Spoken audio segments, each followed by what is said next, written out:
Bonjour à tous et bienvenue aux Happy Hour. On a une petite nouveauté, c'est cette semaine-ci, pardon, c'est le fait qu'on a ouvert une classe euh, permanente, plus besoin de s'inscrire. Vous avez directement accès aux Happy Hour, donc ce qui permet d'être plus réactif. Par contre, il faut juste penser à se le mémoriser dans son agenda. Il y a un petit rappel juste pour dire. Aujourd'hui, on va parler des rôles et des droits dans OneBase, qui sont toujours des sujets importants quand on gère du contenu, parce que tout le monde n'a pas forcément accès à l'ensemble du contenu, ou n'a peut-être pas forcément l'accès à la modification de l'ensemble du contenu. Petit rappel, on bloque son micro, on chatte si on pose une question, hein, n'hésitez pas à, à poser une question sur le chat le temps de la présentation. On essaye de mettre ça en place. On va dire qu'on va le faire jusqu'au 14 juillet à peu près, et puis on fera une pause estivale et on reprendra à la rentrée. Ça, c'est un petit pense-bête pour tous ceux qui se disent bah, jusqu'à quand on peut avoir ces éléments-là. On va dire que jusqu'à mi-juillet, on va le faire. Un petit rappel sur notre expertise. Donc nous, on est data architecte, PIM architecte. On développe des solutions de PIM qui sont communes à l'ensemble des clients et qui sont déployées sur l'ensemble de la communauté. Et l'idée, bah, c'est justement des happy hours, c'est d'essayer d'approfondir une fonctionnalité qui n'est pas forcément bien comprise ou euh, bien, bien appréhendée par l'ensemble. Donc ça permet pour ceux qui ont bien compris, de se refaire une petite piqûre de rappel, et puis pour ceux qui connaissent pas, de savoir quelles sont les possibilités. Donc l'idée d'aujourd'hui, c'est vraiment de notion de rôle. Alors la notion de rôle, on va plus dire que c'est une notion de groupe. On va dire, on a des groupes, donc des rôles de chef de marché, des groupes, des rôles d'administrateurs, des groupes et donc des rôles de relecteurs, marketeurs et ainsi de suite, qui ont plus ou moins de droits en fonction des paramétrages que l'on veut faire au niveau du métier. Donc c'est important de bien saucissonner tout cet ensemble pour éviter soit des mauvaises surprises ou que des gens qui n'auraient pas le droit puissent consulter, copier ou exporter des données que vous ne souhaiteriez pas voir extraits de votre système d'information, ou inversement modifier si vous voulez pas que quelqu'un touche cet élément-là. Vous pouvez créer autant de rôles que vous voulez, les nommer comme vous le souhaitez également. Et le seul contrainte, c'est qu'il y ait au moins un utilisateur à l'intérieur pour qu'il puisse bénéficier du package de ce rôle. On va rentrer dans le vif du sujet. On va aller voir directement notre base de test, comme à l'accoutumée. Donc, ces paramétrages sur les rôles, il faut bien évidemment avoir le droit d'accès. Donc, si dans votre propre base, vous ne voyez pas les mêmes menus que moi, c'est peut-être probablement que vous n'avez pas forcément ce contrôle-là sur ces éléments-là. Et donc, il faut se rapprocher de votre administrateur pour qu'il puisse soit vous donner l'accès en consultation, soit vous donner le droit, mais ça reste un dialogue au sein de chaque entreprise. Donc, c'est dans le menu contrôle d'accès où on a la notion de rôle. Et là, dans notre base, on voit un nombre d'utilisateurs qui est de 76, dont un certain nombre dans différents rôles. Donc ces rôles ont été créés ou paramétrés soit par les OneAdmin au moment de la génération de l'entité OneBase à sa naissance, soit par directement les administrateurs globaux. On voit l'ensemble des administrateurs. On a un petit moteur de recherche qui nous permet de faire des filtres si on a besoin de faire une recherche. Quand on en a beaucoup, ça peut être plutôt pratique.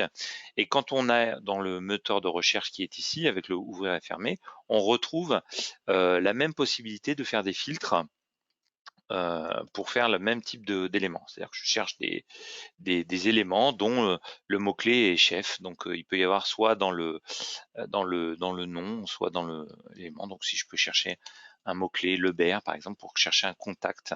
Donc le contact, il est dans les OneAdmin. Je suis dans les OneAdmin. Donc le moteur de recherche permet toujours de pouvoir filtrer sur des audits pour dire qu'est-ce qui est validé, pas validé. Et ces éléments de là sont des éléments aussi que l'on peut paramétrer en fonction des champs que l'on veut voir dans cet écran-là.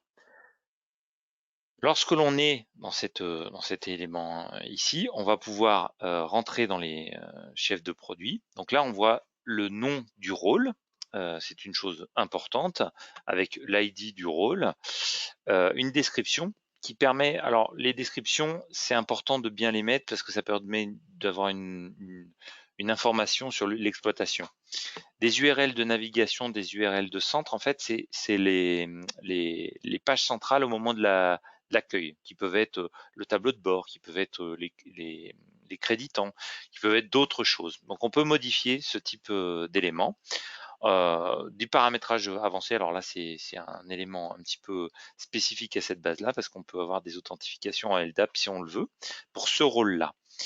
Ensuite, on a les notions de rôle avec, pour ce rôle-là, l'ensemble des fonctions disponibles dans la base. Donc on ira voir ce que c'est qu'une fonction. Mais au sein d'un rôle, on va pouvoir paramétrer des fonctions. Donc on peut définir des fonctions par position, si ça peut avoir un sens, des fonctions par ordre alphabétique pour que ce soit plus simple à l'utilisation, ou par type. Parce qu'en fait, dans le paramétrage, on va dire quels peuvent être les types d'éléments. Donc si je rentre pour chacune des fonctions, on a plusieurs éléments, aucun accès, comme son nom l'indique, sur la fonction administration, et il n'y aura aucun accès pour ce rôle-là. Donc je suis dans le rôle chef produit, aucun accès, c'est que je ne vois pas du tout le bouton. Donc si vous voulez faire disparaître un bouton, il faut rendre en aucun accès un élément de ce menu-là. Lecture seule, en l'occurrence, le chef produit va pouvoir voir le bouton, consulter les rôles, consulter les utilisateurs, mais il ne pourra rien modifier. Modification, correction, c'est la capacité à corriger une fiche, mais en aucun cas il ne pourra en créer une ou en supprimer une. Pour pouvoir créer un élément et le supprimer, il faut qu'il ait le droit en création, suppression. Donc là, ça permet de créer une fiche ou de la supprimer. Et la notion de création et suppression est totalement liée. Pourquoi? Parce qu'en fait, quand on crée une fiche, on doit pouvoir la supprimer si on a fait une bêtise. Ensuite, le dernier élément, c'est la notion de validation. C'est-à-dire que pour cet élément-là, j'ai le droit de valider des choses. Et lorsque j'ai le droit de valider, j'ai le droit de dévalider des fiches pour pouvoir les modifier. Car qui peut le plus, peut le moins. C'est-à-dire que lorsque je suis dans le statut validation, je peux bien évidemment créer, supprimer, mais également modifier, créer et a fortiori lire. D'accord? Donc si par hasard quelqu'un avait validé une fiche et que je suis dans création-suppression, il faudra que je lui demande de dévalider la fiche pour pouvoir la modifier. Sinon, ça ne peut pas fonctionner. Et enfin, il y a un super pouvoir. Alors là, c'est réservé aux super administrateurs de base, aux OneAdmin, qui permettent de modifier une fiche sans la dévalider. Donc parfois, ça peut être utile lorsqu'on est en bout de course d'un catalogue sans contraindre les utilisateurs à dévalider. Mais attention, si on se permet de mettre tout le monde en super utilisateur, c'est comme si on n'avait pas besoin de workflow. Parce que finalement, tout le monde a tous les droits. Donc ça, c'est à manier avec parcimonie. C'est vraiment important de bien gérer cette notion-là. Donc le rôle va me permettre de créer une combinaison d'accès en fonction des besoins métiers de chaque utilisateur. Donc on va avoir des notions de pré-ref, on va avoir des notions de tarif, des notions d'export, des notions d'import. Donc bien faire attention sur ces notions d'export, de ne pas avoir trop de droits qui permettraient d'extraire trop facilement des données. Donc là en l'occurrence, on a des notions d'export et des notions de modèle d'export. Donc on peut très bien avoir le droit de faire des exports, mais pas forcément de créer ou de modifier des modèles d'export. Donc ça permet de modifier tous ces paramétrages-là. Donc ça fait un package de modifications où l'ensemble des utilisateurs de ce rôle, c'est-à-dire ces 4 utilisateurs, auront en commun tout ce paramétrage-là. Donc on peut prendre un utilisateur et lui dire on le change de droit, on le change de groupe facilement. D'accord? Mais tous les utilisateurs de ce rôle-là auront des éléments communs. On peut faire des choses un petit peu plus sioux sur des notions de filtrage avancé, où là, on peut carrément restreindre des éléments en fonction d'eux. C'est-à-dire que je suis dans le rôle chef produit et je peux dire que sur un certain nombre de modifications d'éditions, on va les avoir en masqué. Par exemple, des éditions passées, sur des éditions 2016, 2013, 2011, 2010. Tout ça, ça n'a peut-être aucun sens. Par contre, l'édition globale, l'édition Flash EPI, ces éditions-là peuvent être en modification, voire peut-être en lecture seule. Donc on va pouvoir commencer comme ça à jouer avec ces éditions. Donc évidemment, si on les a mis en masqué, quand on est dans le tableau d'articles où on voit toutes les éditions, eux, ils ne verront pas les coches. Par définition, c'est masqué. Si je les mettais en lecture seule, on les verrait en lecture seule, mais on ne pourrait pas les modifier. On a d'autres types de filtres, pas d'autres types d'éléments, où là, on peut carrément masquer des champs produits pour contraindre en fait que ces champs ne sont pas utilisables et ne sont pas visibles. Là, en l'occurrence, des champs de prix d'achat sont masqués pour ce rôle-là. Bien souvent, c'est dans ce cadre-là, on ne veut pas que l'utilisateur voit l'ensemble des éléments. Alors pourquoi on le fait au niveau du champ? Parce que peut-être que dans un formulaire, on veut quand même qu'il voit une partie du formulaire et pas l'ensemble des éléments du formulaire. Voilà les éléments au niveau du rôle. Donc vous pouvez créer autant de rôles que vous le souhaitez. Donc quand vous êtes dans cette fonction-là, vous pouvez créer un nouveau rôle. Il suffit de lui mettre un nom, une description, c'est toujours plus intéressant. Et de dire les types de modifications suivant ce qui est paramétré. Et on peut créer son rôle et le paramétrer en fonction. Et ensuite, on va mettre les utilisateurs à l'intérieur. Bien évidemment, ce rôle, il a un code, il a un identifiant qui, lorsqu'on ferait un import d'utilisateurs, il va vous demander que ce rôle soit créé. C'est-à-dire que si vous commencez à importer des utilisateurs que le rôle n'est pas créé, ça ne pourra pas fonctionner si on fait appel à ce rôle-là au moment de l'import. On va rentrer dans les notions un petit peu plus sioux, parce qu'on voit qu'effectivement, il y a des combinaisons, mais ces combinaisons peuvent être aménagées par les utilisateurs en fonction des besoins. On a besoin de plus ou moins de fonctions pour chaque élément. Alors, pour rentrer dans la notion de droit et donc de fonction, on va repartir dans les articles pour bien comprendre les éléments. Si vous voulez, en fait, il faut qu'on rentre dans un article, n'importe lequel. Je vais rentrer dans une fiche.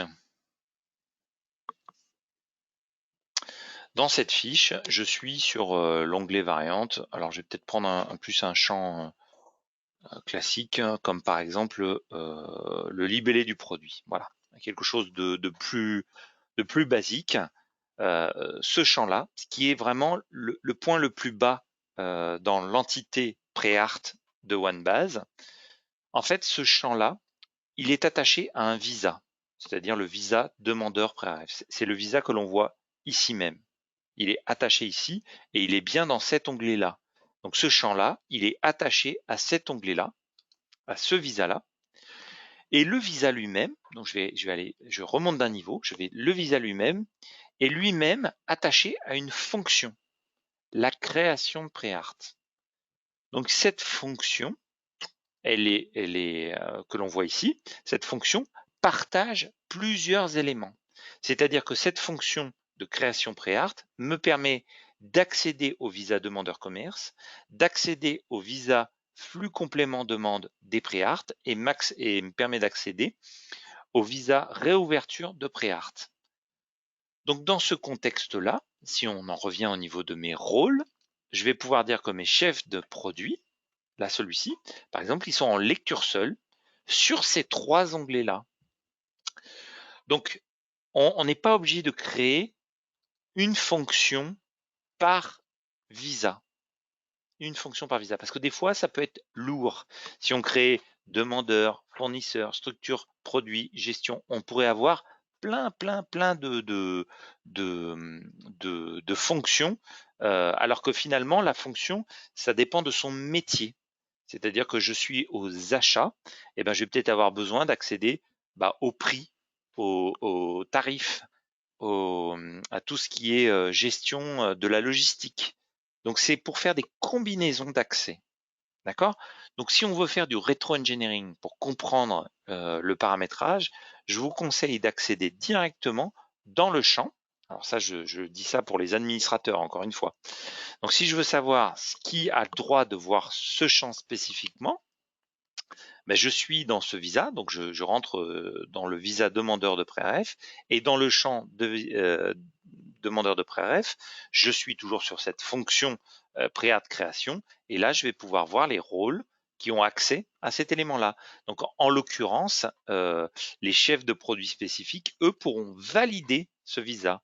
Par contre, le chef produit normal ne pourra pas valider, il pourra simplement le consulter. Et l'administrateur, lui, pourra passer outre le visa pour pouvoir le modifier, même s'il est validé. Inversement, le rôle client, lui, n'a aucun accès à cet élément-là. Donc cette notion de pré-art, on va le retrouver également dans le rôle, c'est-à-dire que pré-art création, je vais le retrouver également ici même. Pré-art création, cette fonction, elle est également ici même. Donc on a plusieurs accès, on peut le voir soit d'une manière globale, je vois l'ensemble des fonctions pour un rôle, ou alors je peux rentrer dans la fonction pour voir qui a droit d'avoir accès. D'accord? C'est pour ça qu'on a ce menu ici même, fonction, qui permet de voir l'ensemble des fonctions paramétrées dans OneBase.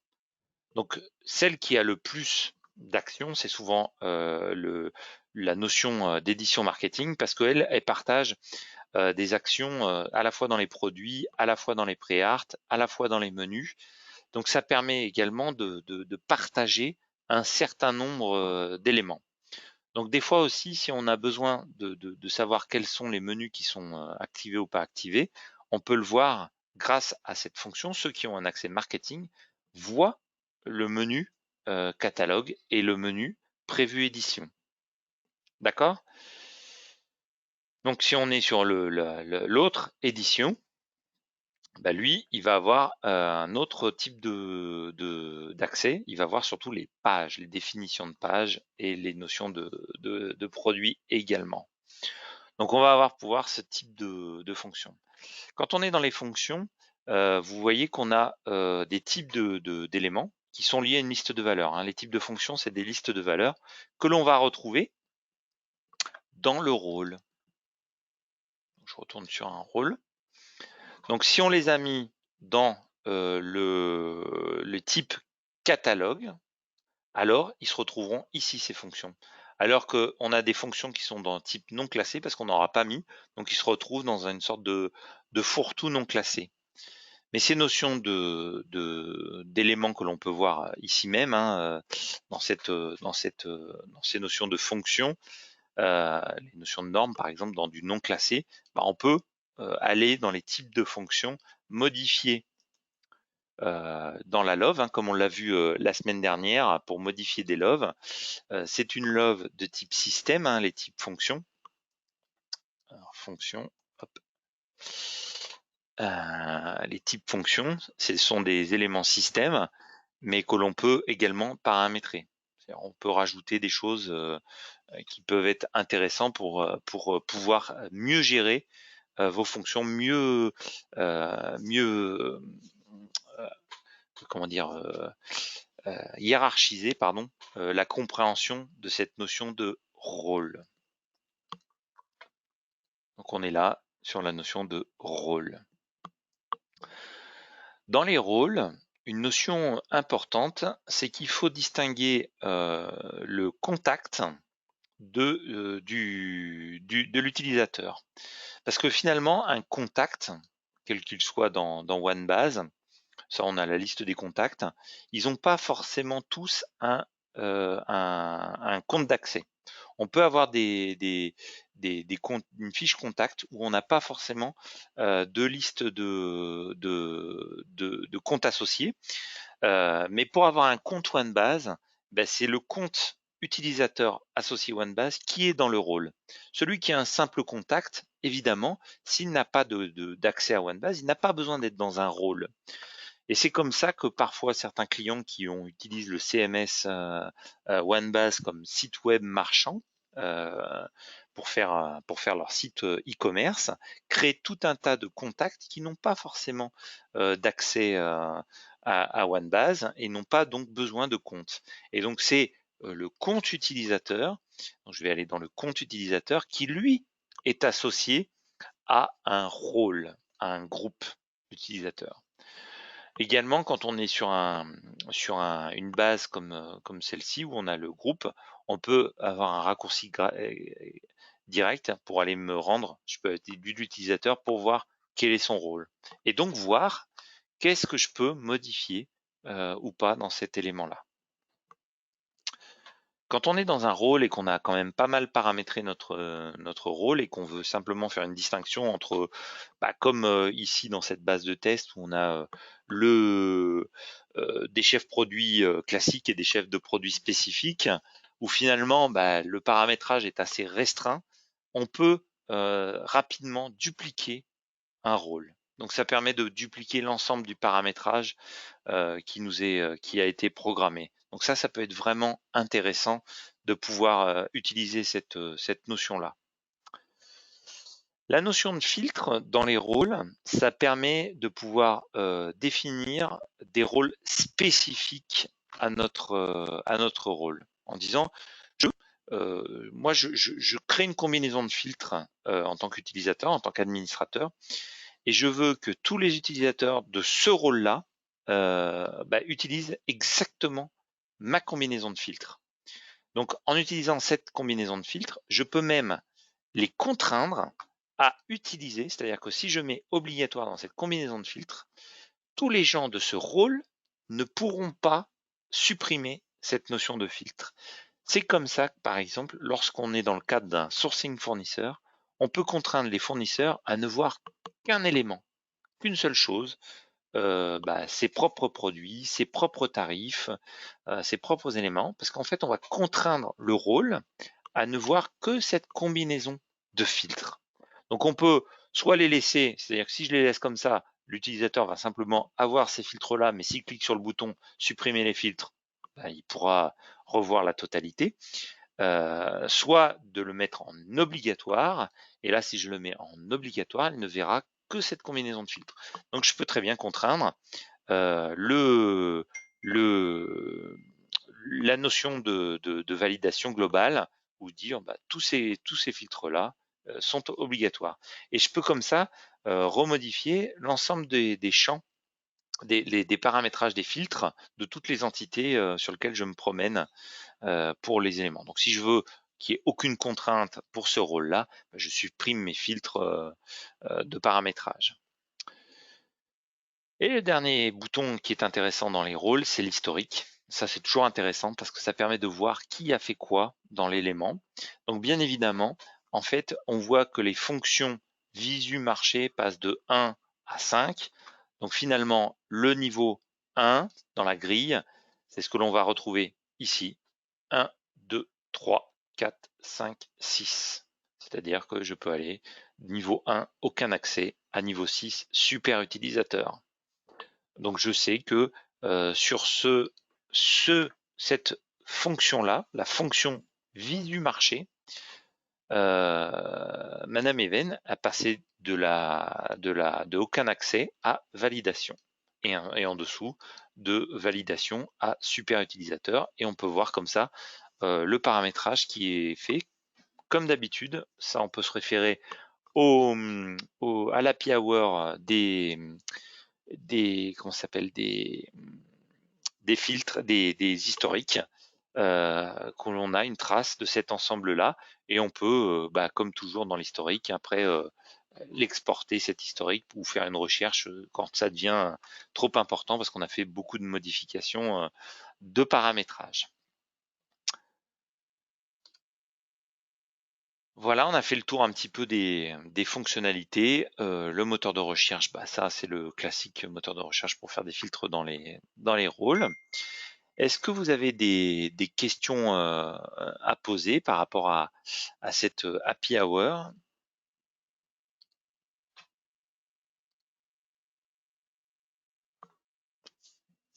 Avez-vous des questions sur les notions de droit et de rôle? Une chose importante, ne définissez pas l'ensemble de la communauté des utilisateurs OneBase comme pouvant modifier ces choses-là. Parce que comme on le voit, quand on a un rôle très important, on peut très vite soit tout casser, soit tout modifier. Mais surtout, c'est pas encore ça le grand risque, parce qu'il y a toujours des sauvegardes. C'est pas ça le problème. C'est la fuite de données. Lorsqu'on a une base de données aussi bien renseignée que celle que vous pouvez avoir, que vous avez mis des années à pouvoir la renseigner, la calibrer, la raffiner, il n'y a rien de plus frustrant de se dire que quelqu'un est capable de l'extraire et de la donner, de la vendre ou de la publier. Donc soyez extrêmement vigilants à ces notions de visualisation et d'extraction de données qui sont vraiment des choses qui peuvent être extrêmement graves à terme. Donc c'est important de bien être vigilant sur ces notions-là. Donc vraiment soyez vigilants sur les fonctions d'extraction qui peuvent être préjudiciables. À la limite, un import, c'est presque bon, on fait une bêtise, on a tout cassé, mais on met stop, on met la base en pause. Vous le savez, il y a une sauvegarde à midi, il y a une sauvegarde le soir. C'est jamais agréable pour personne de devoir refaire du travail, mais on va dire qu'on a entre guillemets perdu qu'une demi-journée maximum. Lorsque on perd ces données ou alors elles sont piratées ou récupérées pour aller sur un autre élément, ben là c'est des années de travail qui s'envolent. Donc soyez vraiment extrêmement vigilants sur ces notions-là.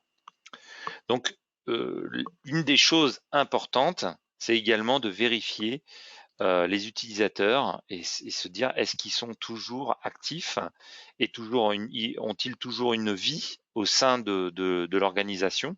Donc c'est là où c'est important de bien faire cette notion-là et de dire que par exemple l'utilisateur Arnaud Lebert, ben, je vais pouvoir lui dire qu'il a un compte désactivé. Donc pensez à désactiver les comptes de ceux qui ne sont plus actifs.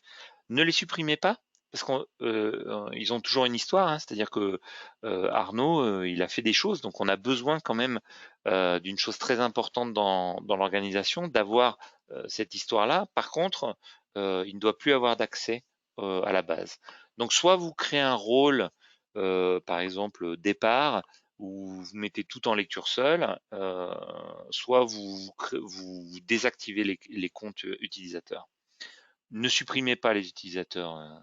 Ça peut, parce qu'après dans l'historique, en fait, on voit que c'est l'utilisateur ID 2 par exemple qui a fait la modification, mais ID 2, au bout de quelques années, on ne sait même plus qui était ID 2 parce que les gens changent, les rôles se modifient, donc c'est plus important de les garder. Voilà. On arrive au terme de notre happy hour. Je vous remercie en tout cas pour votre attention. N'hésitez pas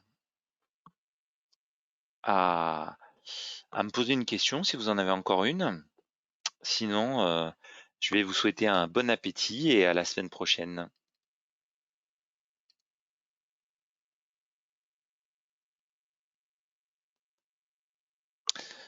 Petite dernière précision, je vais bien évidemment, cette session a été enregistrée et la publier sur le forum OneBase. À très bientôt. Au revoir.